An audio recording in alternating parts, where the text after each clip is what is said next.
Next caller రెడీగా ఉన్నారు. Hello sir. Hello hello hello మీ పేరేంటండి? అంటే బీటెక్ కాలేజ్ సెలక్షన్. సార్ చెప్పండి సార్, మీ క్వశ్చన్ ఏంటో ఒకసారి క్లియర్గా అడగండి. ఓకే, కాల్ కట్ అయిపోయింది. నెక్స్ట్, పేరెంట్స్ డ్రీమ్ని పిల్లల మీద ప్రొజెక్ట్ చేయడం ఎంతవరకు కరెక్ట్? పేరెంట్స్ డ్రీమ్స్ నీ పిల్లల మీద ప్రొజెక్ట్ చేయటం అనేది నేను జనరల్గా అసలు సపోర్ట్ చేయనండి. కానీ పేరెంట్స్ వాళ్ళకి ఉన్న అభిప్రాయాల్ని పిల్లలకి ఒక సజెషన్ లాగా, అడ్వైజ్ లాగా ఇవ్వటం అనేది కూడా చాలా ఉపయోగంగానే ఉంటుంది. ఎందుకంటే పిల్లల్ని వాళ్ళు చిన్నప్పటి నుంచి గమనించారు. ఇప్పుడు మీరు నా ఎగ్జాంపుల్ తీసుకుంటే, నేను చిన్నప్పుడు ఏదో పోలీస్ అవ్వాలనుకున్నాను, దాని తర్వాత డాక్టర్ అవ్వాలనుకున్నాను, దాని తర్వాత ఇంకేదో అవ్వాలనుకున్నాను.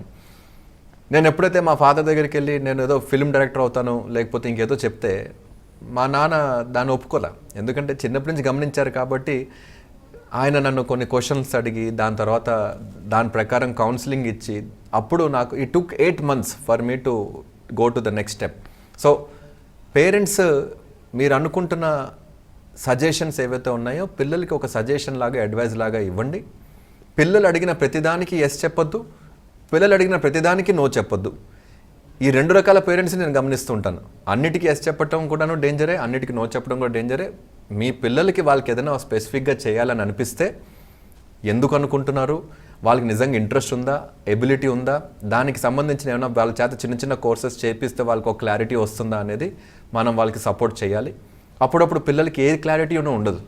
అలాంటి వాళ్ళకి కూడాను మనం ఎలా హెల్ప్ చేస్తూ, కెరియర్ కౌన్సిలర్స్ చాలామంది ఈ మధ్య కెరియర్ కౌన్సిలర్స్ వచ్చారు, వాళ్ళ సలహా తీసుకుంటూ, వాళ్ళ హెల్ప్ తీసుకుంటూ ముందుకెళ్ళటం అనేది కరెక్ట్. ఓకే సార్, కాలర్ రెడీగా ఉన్నారు. హలో అండి. హలో హలో, ఎక్కడి నుంచి అండి మీరు? మదనపల్లి నుంచి మేడం. నమస్తే. ఓకే, మీ పేరు? సుజాత అండి. ఓకే, సార్తో మాట్లాడండి. చెప్పండి సుజాత గారు. నమస్తే సార్. నమస్తే అండి. సార్ మా అబ్బాయి MBA పూర్తి చేశాడండి. ఓకే, 80% వచ్చింది. నెక్స్ట్ ఏం చేస్తే బాగుంటుంది అని MBA ఎక్కడ చేశాడండి అంటున్నాడండి బాబు. ఏం చేయాలంటున్నాడు? CFA. ఓకే, తనకి ఫినాన్స్లో ఇంట్రెస్ట్. అవునండి, BBA చేశారు, తర్వాత MBA అయింది. MBA ఎక్కడ అయిందండి? బెంగళూరు రేవా యూనివర్సిటీ. ఏ యూనివర్సిటీ?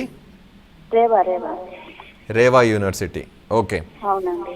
నెక్స్ట్ ఏం చేస్తే బాగుంటుంది అని. ఏది చేస్తే అంటే ఇది చేస్తే బాగుంటుందంటే అందరు అదే చేస్తారు కదా మేడం. అట్లా ఒకటే అని కాకుండా CFA చేయాలని అంటున్నాడు బాబు. తనకి ఫినాన్స్ ఇంట్రెస్ట్ ఉండి CFA చేయాలనిపిస్తే చేయనండి. ఎందుకంటే మంచి కాలేజెస్ చదువుకున్నారు కాబట్టి ఆ మంచి కాలేజెస్లో వాళ్ళ సీనియర్స్ కానివ్వండి, అలుమ్నై కానివ్వండి, ప్రొఫెసర్స్ కానివ్వండి, వాళ్ళకి అవగాహన బాగానే ఉంటుంది. తను ఫినాన్స్ వైపు వెళ్ళాలనుకుంటున్నాడు కాబట్టి CFA అనేది కరెక్ట్గానే తనకి హెల్ప్ అవుతుంది. లేదు తనకి మార్కెటింగ్ వైపు వెళ్ళాలనుకుంటే వేరే కోర్సెస్ చేస్తారు, HR వైపు వెళ్ళాలనుకుంటే వేరే కోర్సెస్ చేస్తారు. MBAలో వాళ్ళకి ఆల్రెడీ BBA MBA చేశాడు కాబట్టి ప్రతి బిజినెస్ ఫంక్షన్ పైన అవగాహన అనేది ఆల్రెడీ ఈ పార్టీకి వచ్చేసి ఉంటుంది. దాంట్లో వాళ్ళు ఎటువైపు వెళ్ళాలనేది ఆల్రెడీ నిర్ణయించుకున్నారు. దాని ప్రకారం వాళ్ళు వెళ్తున్నారు కాబట్టి మీరు ధైర్యంగా ఉండొచ్చు. వాళ్ళు CFA చేయాలనుకుంటే చేయనియండి. దానికి తగ్గిన ఫ్యూచర్ ఆప్షన్స్ కూడా చాలా స్ట్రాంగ్గా ఉన్నాయి. మంచి కెరియరే. ఓకే, నెక్స్ట్ కాలర్ రెడీగా ఉన్నారు. హలో అండి. హలో.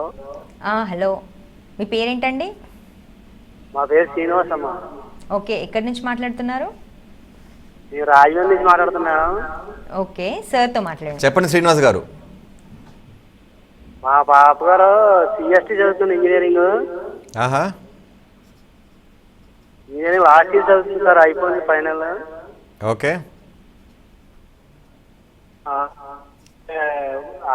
చదువు సరిపోతుంటారా, జాబ్కి వేరే ఆప్షన్ చేయించాలంటారా? జనరల్గా ఇంజనీరింగ్ తర్వాత పిల్లలకి ఐదర్ జాబ్లోకి వెళ్ళే అవకాశం ఉంటుంది, లేదా హయ్యర్ స్టడీస్ మాస్టర్స్కి వెళ్ళే అవకాశం ఉంటుంది, లేదా సొంతంగా ఏదైనా మొదలు పెట్టాలనుకునే స్టార్టప్ మైండ్ సెట్ ఉన్న వాళ్ళకి అటువైపు కూడా వెళ్ళే అవకాశం అనేది ఉంటుంది. మీ పాపకి ఎటువైపు వెళ్ళాలని ఉన్నదని మీరు ఒకసారి పాపను అడిగి, తనకి మాస్టర్స్ చేయాలనిపిస్తే మాస్టర్స్కి గేట్ ప్రిపేర్ చేపిస్తారా, GRE ప్రిపేర్ చేపిస్తారా, బయటికి పంపించాలి, ఇండియా బయటికి పంపించాలంటే GRE GMAT అట్లా ప్రిపేర్ చేపిస్తారా, తనకి మేనేజ్మెంట్ వైపు వెళ్ళాలని ఉందా, లేదా ఇప్పుడు ఉద్యోగం చేయాలని ఉందా, జాబ్ చేయాలని ఉంటే వాళ్ళకి ఉన్న 4th year చదువుతుంది కాబట్టి యూనివర్సిటీలో ఏమైనా క్యాంపస్ ప్లేస్మెంట్స్ అవుతున్నాయా, క్యాంపస్ ప్లేస్మెంట్స్ కాకపోతే ఆఫ్ క్యాంపస్ ప్లేస్మెంట్స్ ఏమైనా ఉన్నాయా, ఇవంతా కూడాను వాళ్ళకి ఆల్రెడీ ఆప్షన్స్ ముందు ఉంటాయి.